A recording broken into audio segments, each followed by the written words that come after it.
Hi there, this is Dr. Anna Maria Helt, herbalist and microbiologist here with Basmati.com, and my apologies, my sidekick Milo is not here today. But this isn't going to stop us from getting into our herb of the week. And so today I'm going to actually talk about willow, and I'm surprised I haven't talked about this yet. Salix is the botanical name, S-A-L-I-X. Willow, and there are many different species of willow. Everything from very large trees like the whomping willow in Harry Potter, but there really are big willows out there, to little small shrubs. And here is a twig from a weeping willow that lives just outside of my condo. And so they can look very different as well. But once you know willow, whether it's a tree or a shrub, you kind of get a sense of what its aspect looks like, what it looks like, and you'll know you're dealing with a willow, even though the leaf shape can vary greatly from this long pointy leaf. Sometimes they're much shorter and wider, and so it can be a sneaky species, changing its appearance. But again, once you get a good sense of what this genus looks like, you can spot a willow. And they're all over the place, along stream sides, rivers, ponds, marshy areas. You're going to find willow. It does like its feet in the water. And they hybridize, and so they interbreed the different species of willows. And so good luck if you're trying to identify a willow down to the precise species out in the wild, because it can really be difficult to do. But just know that more or less willows can be used interchangeably as medicine. You just have to do a quick check that I'll come to in a moment to see if it's going to be good medicine. And also willows make great magic wands. If you get a thicker branch than this, they're nice and straight for you Harry Potter fans. And actually willow has a lot of really interesting folklore around it. And one of the characteristics of willow is that it grows like crazy. It can grow really quickly, and in fact, if you plant, or if you just stick a twig of willow that you've broken off or cut off from the tree in the ground, it will grow. Even if you put it in the ground upside down, it may still grow. And so a friend of mine actually built a really beautiful willow fence around her house from the tons of willow growing on her property, and her fence started growing. And so at the top of the fence, there are all these branches and leaves sticking out. So it's kind of a neat magical fence, but maybe not everybody's cup of tea. And so because of this strong regrowth and bouncing back in many parts of the world, willow actually symbolizes immortality and renewal and vitality.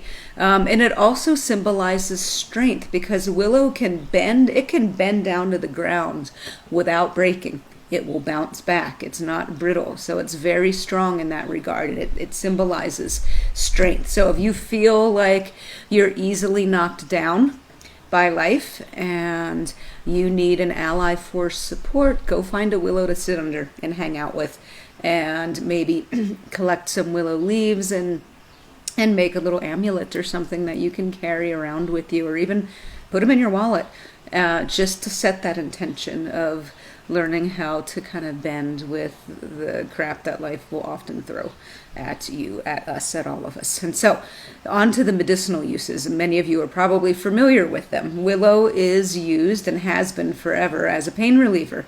And in fact, it has aspirin precursors in it. And so aspirin is basically an anti-inflammatory. And so for all of the various things you would use aspirin for, you can use willow for. And it's especially useful for painful joints and what they would call rheumatism in old-fashioned speak. Willow is, but you could also use it for headaches, especially tension headaches, where there's tenderness kind of on the back of the neck, tension on the back of the neck. You can use willow for that. You can use willow even for migraines, but there are some stronger herbs out there that might be better than willow for migraines, but you can give it a go if it's what you happen to have around. And the part that you use as medicine for willow is actually the bark, the inner bark. And so I will not harvest bark from a tree. Most herbalists at this point will not go up to the tree and gouge out the bark. And so instead you find twigs and branches that you can take the bark from. And if it's a really skinny twig, you don't even really need to peel the bark. with your knife or your peeler, however you're doing that, you can just chop up that little twig. And in fact, people used to, and still do, just chew the twig itself for pain relief. But so I use small twigs, and I do use a knife to peel off the bark. I don't try to separate the inner and the outer bark from those little twigs because it's not necessary. That it's fine if you're getting the medicine from the twigs. And so willow has also been used in the student clinic where I trained for things like fibromyalgia.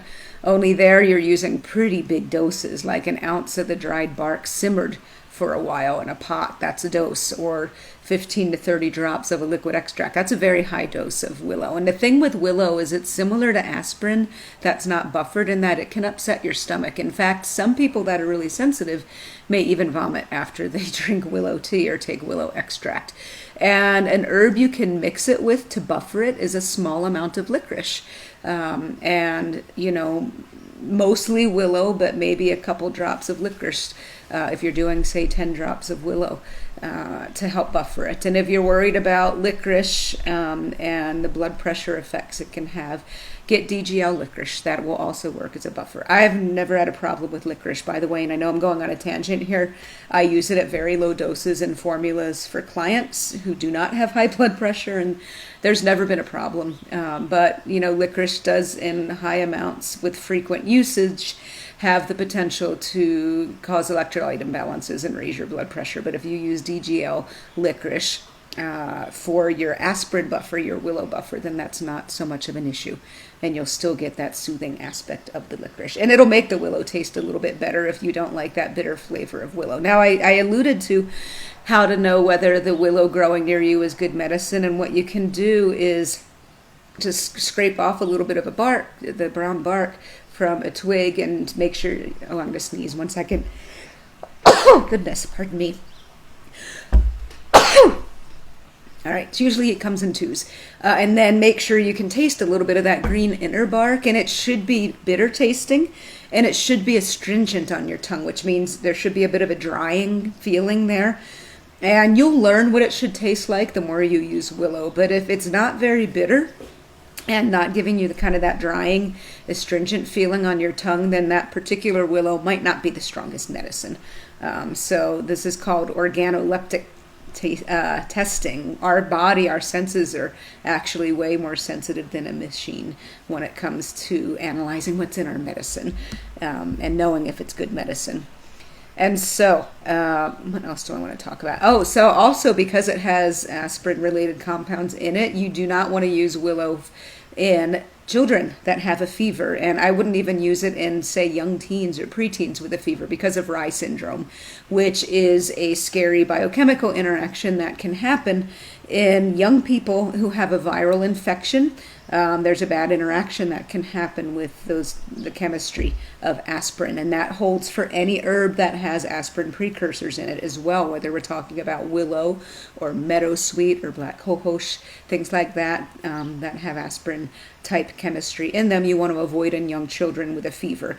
And the reason I'm talking about a fever is because often when we have a viral infection, we'll have a fever. So if you know your kid has a viral infection or they have a fever, you're not going to use willow, just to be clear on that. Now, willow is also going to be a mild blood thinner. And so you could use it for all of the reasons you would use a blood thinner. For instance, doctors will often have women that are trying to conceive on a blood thinner like baby aspirin to make sure they have good, healthy blood flow going to the uterus rather than clotty blood that can cause problems. And, for people that need serious blood thinners where your doctor's putting you on Coumadin or warfarin, don't know that willow will cut it. So don't stop your blood thinning medication to go on willow. But for people that need a mild blood thinner, who need better circulation, willow can be great. And in fact, one of my teachers, my main teacher, in fact, talked about using willow in people who have really sluggish blood flow from eating a high-fat diet. And so willow can be really helpful there, where there are a lot of lipids floating around in the bloodstream, clogging things up. And so with that, I think I will wrap it up. Wonderful herb, wonderful tree and shrub, lots of really cool folklore and legends around it that you could geek out on and look up. And until next time, good health to you.